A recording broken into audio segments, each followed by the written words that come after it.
posted online. Are there any objections? Seeing none, we will move on to Open Student Forum. Oh my goodness. We'll move on to Open Student Forum 1. Are there any students in the audience tonight that would like to make their voice heard? Seeing no one. Hold on. Can it be anyone or just students? Go ahead.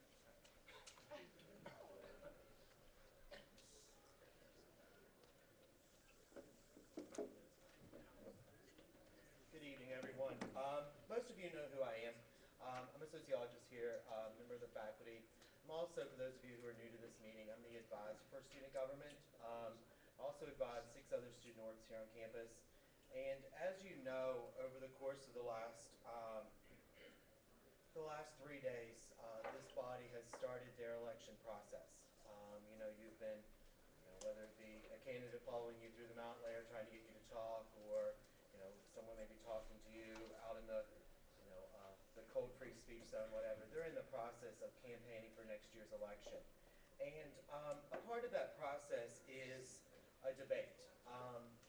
And this debate has been historically, up until last year, the Daily Athenaeum had conducted this debate, and as of last year, student government took it back over. Some conflicts with the administration just didn't get it back to the DA this year. But some of the things you may not know about the candidates, there are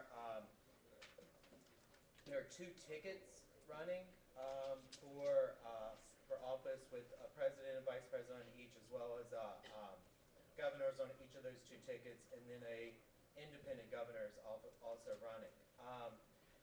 At this debate on Monday, they have decided, the elections committee has decided that only official candidates will be allowed to participate in that debate. And I want to just tell you a little bit about the election code. We had some students who didn't meet the standard to make the official ballot. They didn't get the proper number of signatures. They had some mistakes. It went everything down to one person actually missed it by one. One signature kept her off the official ballot, to as many as several. As I look through the election code, it's a 24-page document. If you ever want to punish yourself, start reading through that. I read through it the other night. I read through it actually several times over the course of the last few days. Nowhere in this document does it say anything about the words debate. It doesn't talk about the ideas that only official candidates can debate and unofficial. So as I read through this, I looked at things like it talks about filing fees. Like, for instance, those people who didn't make the ballot, there's 5 of them who didn't make the ballot. 4 have expressed intent to run. They're going to try to do this as a write-in candidate, which is, it's been done before. We actually had a president here, SGA president, who ran on a write-in ticket and got written in.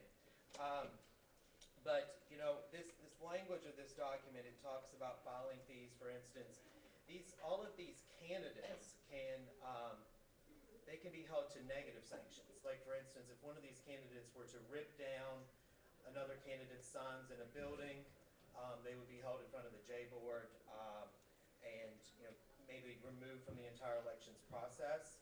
It talks about things like filing fees. Like, each of these candidates gave a filing fee, as well as paid fees for any kind of fines that may have been accrued over the course of the elections process. These candidates are still, I'm using the word candidate because that's what they're still considered. That money wasn't refunded back to them. And then I go through the document a little bit more. It talks about campaign materials. They're held to that same standard. I go through the code a little bit more. It talks about a candidate meeting. They were required to attend that.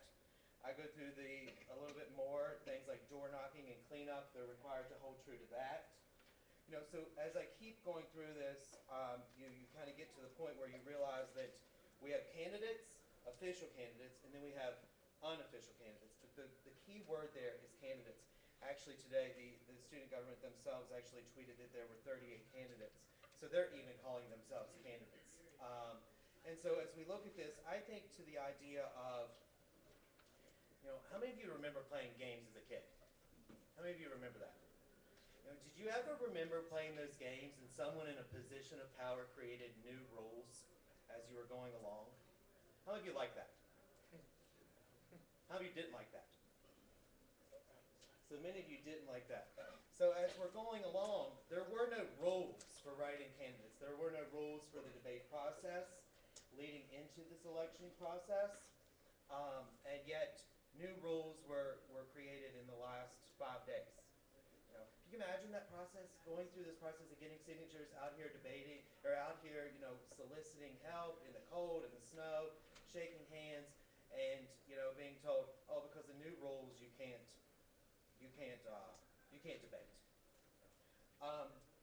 As I think about this, when I first took over, this is the first year that SGA has actually had an advisory type role that I took. And the reason why I took this was for a number of reasons. I saw a lot of vision in SGA a few years ago. I've been working with them for about 3 years. Last year, I worked pretty intently with President Redding and Vice President Zuccari and their boards. But when I first started with this group, first thing I did with this group, and if you all can remember this, it was a lecture on ethics. Do you remember that? We were at Jackson's Mill, hotter than hell, and not the best conditions, but we made it through. And the idea of ethics, and I read through your ethics code again. In the ethics code, the word ethics actually appears 11 times, but it's never really defined. And as I looked through it, I remember back to that lecture I gave you, and I said, being ethical is not the same as following the law. This body, the student government, and I'm speaking to you governors because I don't think that there's anything that can be done at this point for this, but your responsibility is to the student body of this institution. And by not allowing all candidates to debate and to have their voices heard, you're not hurting the candidates who did it right. You're hurting the candidates, you're hurting the student body. You're not giving the student body the opportunity to be exposed to all possible candidates. And so, let me ask you, how many of you would like to hear all the candidates running? How many of you would only like to hear the ones who got enough signatures? So we saw pretty much we saw a lot that lean towards let's hear everybody. On Friday, I'm giving a lecture in my class. I'm a sociologist, like you said. I'm giving a lecture on the word power, the concept of power. And in that lecture, I could openly open the door to all of those write-in candidates. I ask all these write-in candidates to come to my class, and I'll give each of you 15 minutes. Each. All 4 of you, 15 minutes, which is much longer than the other candidates would do. I'm not going to do that, though, because, I think it's unethical. And, I hear, Mr. Knox is saying that you shouldn't. The idea is, ethics is knowing the difference between what you have a right to do and what is right to do. So this body had a right to create new rules, but it wasn't what was right to do. So as you remember this, just remember that there are several candidates who are running, who are out there in the cold, who are soliciting votes, but you won't hear them at the debate. So they're kind of like that second-class candidate. So just remember that. Thank you, Professor Brewster. CFO Knox. I just want to let the record show that I said you should, if that's what you want to do. You should. That's what I said, right? You shouldn't. No, I said should. Oh. Yeah, you said should. Okay. Anyone else for Open Student Forum 1? See, yeah. And those candidates did get their filing fees reimbursed. Because they told signatures? I haven't only seen it. Okay. We're going to move on. Is there anyone with a new topic on Open Student Forum 1? Thank you. Moving on to executive reports. Are there any executives who would like to speak tonight? President Campion.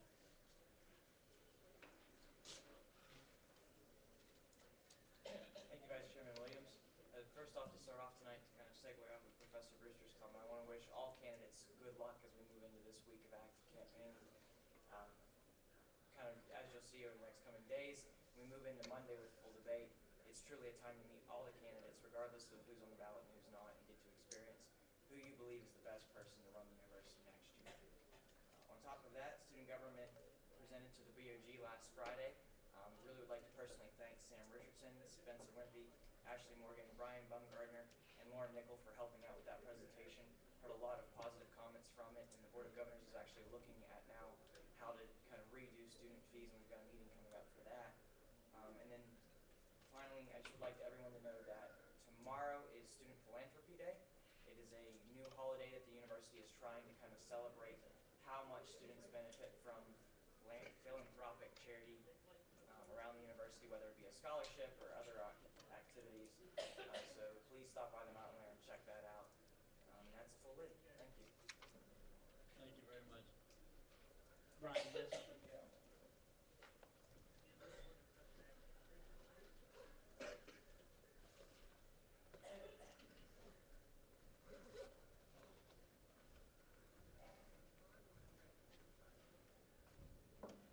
Alright, hey, what's up everybody?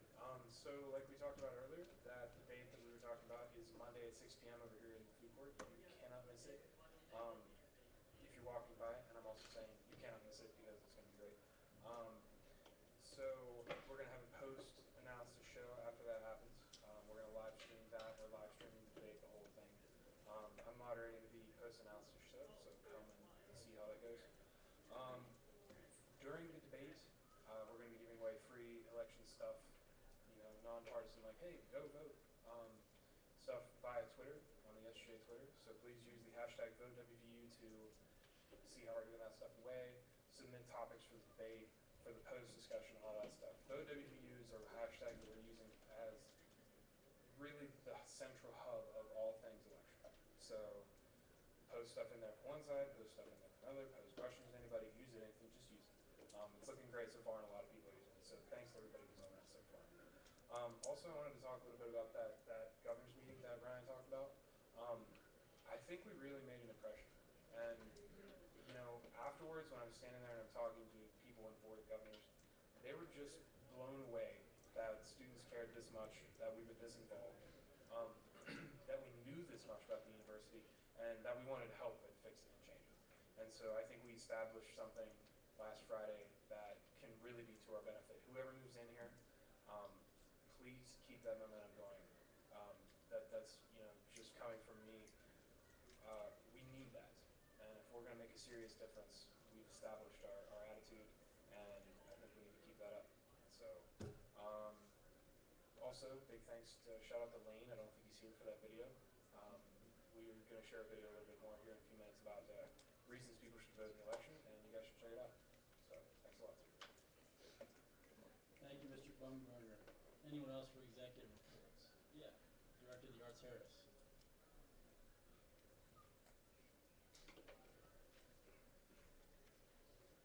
Hi, everybody. I just want to announce, if you were here last week, you would have seen the Society of Collegiate Choral Scholars come and perform, the little impromptu performance and everything like that. As in efforts to raise money for their performance in Carnegie Hall and high schools along the way. They are going to be performing tonight along with a few other musicians from the Creative Arts Center at 123 Pleasant Street. So technically the event starts at 8 p.m. So obviously we're probably going to be here at 8 p.m. But you know, I definitely encourage you to go out there afterwards. It's a really nice, relaxed atmosphere to come and hear some really great, talented musicians. Also, they are holding a Dining to Donate event at Applebee's.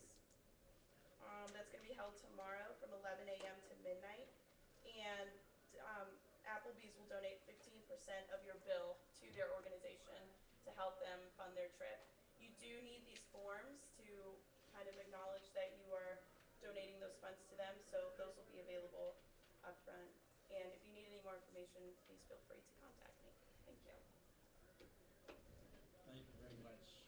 Anybody else for executive reports? Seeing no one, we will move into old business. The second reading of the bylaws amendment. Governor McIntyre, will you be presenting tonight? I will be presenting tonight. Thank you. Upstairs, Mr. Chairman.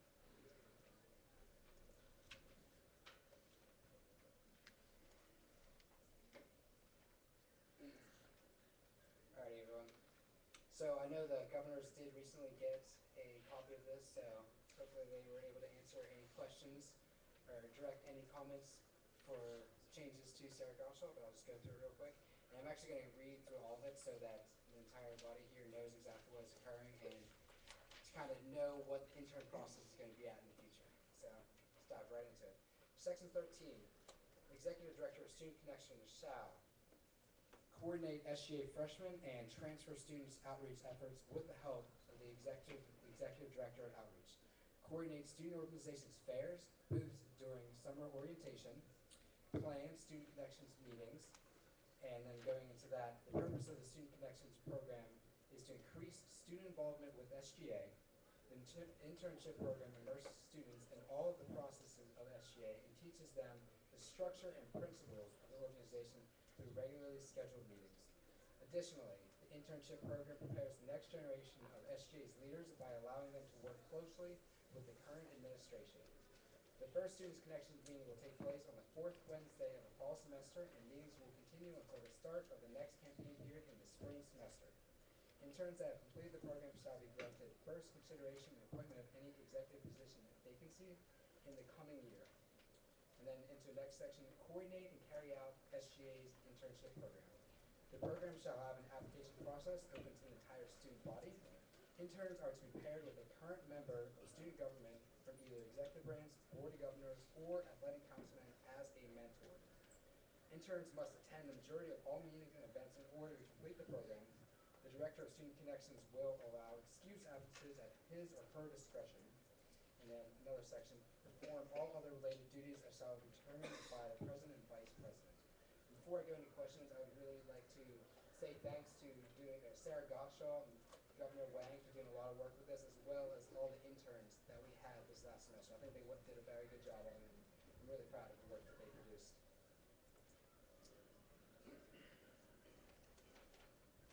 All right. Are there any questions germane to the topic? And again, please, unless the answer is contingent upon how you will support this, please refrain as we have a full agenda. Any motions on the floor? Governor Shoggy? I'd like to make a motion to vote on this amendment as presented by Governor McIntyre. We have a second. And yeah, thank you. We'll need 2/3 to pass this, just FYI. Executive Secretary Akbar. Thank you very much, guys. Governor Braxton. Aye. Governor Callahan. Aye. Governor Capel. Aye. Governor Karp. Governor Diaz. Aye. Governor Evans. Aye. Governor Heller. Aye. Governor McIntyre. Aye. Governor Masagi. Aye. Governor Neiden. Aye. Governor Riddle. Aye. Governor Scott. Aye. Governor Walton. Aye. The amendment unanimously passes.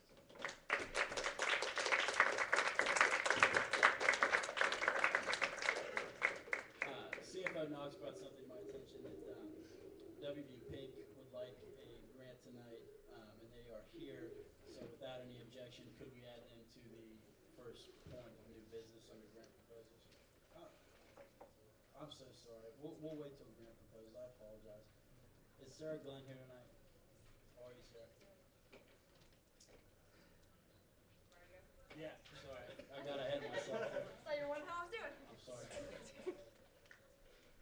Hi, my name's Sarah Glenn. I'm the Assistant Director of the WVU Career Services Center.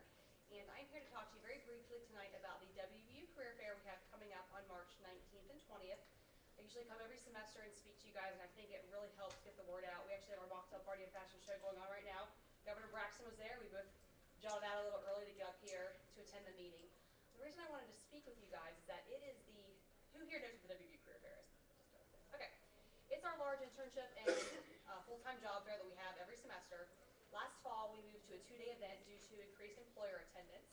And this spring, we're going to have it be a 2-day event as well. So Wednesday the 19th and Thursday the 20th. And there are going to be some companies that are attending both days, but the majority of the companies are only going to be attending one day. So it's really important for students to realize that they should attend both days of the event in order to see the most employers as possible. Okay. The concern that I have with the career fair this spring is that it's 2 days after or 3 days after you get back from spring break. So I know kids are going to be a little bit slow to be paying attention to what's going on. So we really need to push this over the next couple weeks so that when students come back from spring break, they're ready to go. Yesterday, we had our resume repair fair out in the Mountain Lair. We actually had 64 students who stopped by to have their resume reviewed in the Mountain Lair. They're really fast resume reviews. You know, if someone wanted to get a lot more information, they could schedule an appointment. We're going to have another one of those next Monday. We're also going to have some booths available out in the Mountain Lair for people who just want to stop by and get some really quick information about what they need to do at the career fair. We're really trying to make it so that everything that we're doing to get you guys ready for the career fair can be done really quickly. We're going to be using social media a lot to post out quick videos on preparing your elevator pitch, or quick pictures on what to wear and what not to wear to the career fair. So we're going to try to make it very easy for you guys to get ready for the fair, even if you are on spring break the week beforehand. I always wanted to bring it to your attention. The more that students can encourage their fellow peers to attend, the better attendance we're going to have. Right now we have 77 companies for the first day and 46 for the second day. I'm hoping to get near 70 for the second day as well. Again, people looking for internships and full-time candidates from a diverse industry. We have energy, government, nonprofit, retail, pharmaceutical, really broad range. And so the more that you guys can do to encourage your fellow peers to attend this, the better off we're going to be. A lot of companies use career fairs as the way they even sign students up for interviews. So if students don't attend these events, they really are missing out on a lot of really neat opportunities. The other thing we always encourage students to do when they come to the fair is talk to companies that maybe you hadn't heard of before. There are a lot of companies out there that, for example, we have aerospace engineering companies attending looking for marketing students. And if students don't stop by their table because they think, oh, they're looking for aerospace engineering students, they're going to miss out on a really neat marketing opportunity. So it's really good for students to come, learn what's out there. You never know what types of neat opportunities are going to be available to you, and the more opportunities or the more events that we have like this that you attend, the more exposure you're going to have. So does anybody have any questions about the fair? It's open to all students, freshmen through graduate students and alumni. So if you have any friends that graduated in December, you're welcome there, welcome to attend as well. It's completely free. You can get on Mountaineer Track to see who's registered so far. We'll be updating it. It updates in real time every day. We also have an app for the career fair this year. That way you don't have to get on Mountaineer Track. You can just download an app on your phone and scroll through, see who's attending, see what they're looking for, and you can prepare for the fair that way. But anything that you can do to help encourage, again, your friends to attend, people in your professional organizations, your student organizations, we'd really appreciate it. The more students that attend these events, the easier it is to get more and more companies. It took us a bit of momentum to be able to get enough students to attend the fair in order to move to 2 days. So we're hoping to keep that momentum alive. And not only do we get more companies, but we get higher quality companies. So companies will say, how many marketing students came to your fair last year? Well, if I have good numbers to show them, they're way more likely to attend the event. So, it's really important to get that out there. Does anyone have any general questions? Yes. When will like the comprehensive list of all of that? It's up on Mountaineer Track right now. And it updates every time I click approve for registration, it updates online. Yeah. So the first day's full. We still have some space for the second day. So that list will be going up over the next couple weeks. And again, you can do a little research on there. So if you wanted to, which you should, have a game plan when you show up, you could say, okay, I'm going to pick 10 companies. I'm going to research them really well, have my resume reviewed, and I'm going to go there and talk to them. But then after you're done, that's when it's a great opportunity to go around and see what else is out there. But with that many companies, you're not going to have time to talk to everybody. So it is important to prepare a little bit in advance. You're not going to talk to 77 people that day. What's the actual app called? WVU Career Fair. I think it's WVU Career Fair. Okay. But I can get that out there. We had to do a job when there was a character limitation on one of them, but I'll look for both. yeah. Did you, I'm sorry if I missed this, but did you say on Monday for the resume review, when that starts? It'll be 11 to 2 out in the Mountain Lair. Yeah. Thank you very much. And we had so many students that showed up for that. We really had to kind of rush through some of the resume reviews. We're really excited about the turnouts. If you need to have a more in-depth consultation, you can sit down with someone for half an hour and just go line by line through your resume. You can just stop by our office. We sit on top of the bookstore, or you can schedule an appointment and come in and do that there. So if you can't make the booth, you can always stop by our office and get that information. We also have counselors that have specialties. So if you're someone that has some type of really focused job target, you might want to call our office and schedule an appointment, and we can set you up with a career counselor that's really honed in on that area or industry. All right, again, the career fair is from 10 to 3 on March 19th and 20th. Different companies each day, so please plan to turn out both days. Oh, one other thing that we're really trying to push this year is that attire is extremely important, and I see most of you guys are dress up, particularly the governors. It is really important to dress up for this event. You don't have to be in a full suit, but we have a lot of students that show up in fleece, pajama pants, and t-shirts and things like that. But even blue jeans really aren't appropriate. This is the first chance you have to make an impression on these recruiters, and they'll remember you. And if you look sharp and your hair's done and you have a very polished appearance, it's going to go a long way to making them want to call you back for an interview. We get a lot of feedback from recruiters that say, you know, they had a lot of good things to say, but I couldn't get past the outfit or whatever. And right or wrong, it really does impact you. We're getting a lot of feedback from recruiters saying that WVU students are great at industry, they love us, but as far as the way they dress for the career fairs, we're probably one of the poorest that they see on campus. So we're really going to hit the streets with that this time. We don't want anyone to lose out on an opportunity because your outfit wasn't right. And again, right or wrong, we're getting feedback from recruiters that that's kind of the direction that they've been heading. So also, if you're talking to your friends, make sure that they dress up. You don't have to go out and buy an Armani suit, but wear a nice button-down khaki pants, a tie and a shirt, anything like that. But you know, please don't come in your pajamas or your gym clothes or things like that. All right. Well, I'm sure you all get emails from me. So if you have any questions, feel free to let me know. And I know you guys have a full agenda, so I'll let you guys get on. Oh yes. I'd like to add too that in many cases when you apply for a job or position, it's all done by sending in a resume. This is a chance to actually meet the recruiters directly, which is very unusual in this day and age. So to make that first impression, you're already sort of cut above. So it really is very valuable. I don't realize just how different it is, say, from when I was younger, looking for a job, this didn't exist. So this is a unique opportunity to actually deal with recruiters directly, which is And a lot of the thank you, yes. And a lot of the recruiters are actually alumni. So even if maybe they don't have something for you, a lot of them are very interested in helping fellow WVU, fellow Mountaineers. Maybe able to get some good information and some good leads from them anyway. So, all right, yeah, take advantage of them while they're physically on campus because it is really hard to get a hold of anybody in a hiring capacity these days in person. All right, thank you. Thank you very much. We have now for the first reading of the first-hand coffee resolution, Governor Masagi. Thank you. Before I start, I'd like to thank the president of First Hand Coffee, Eli, who's sitting in the back, and the rest of the executives team of First Hand Coffee. They were actually really instrumental in writing this. Actually, wrote most of it. I'm just kind of here to read it for them. And afterwards, we have any questions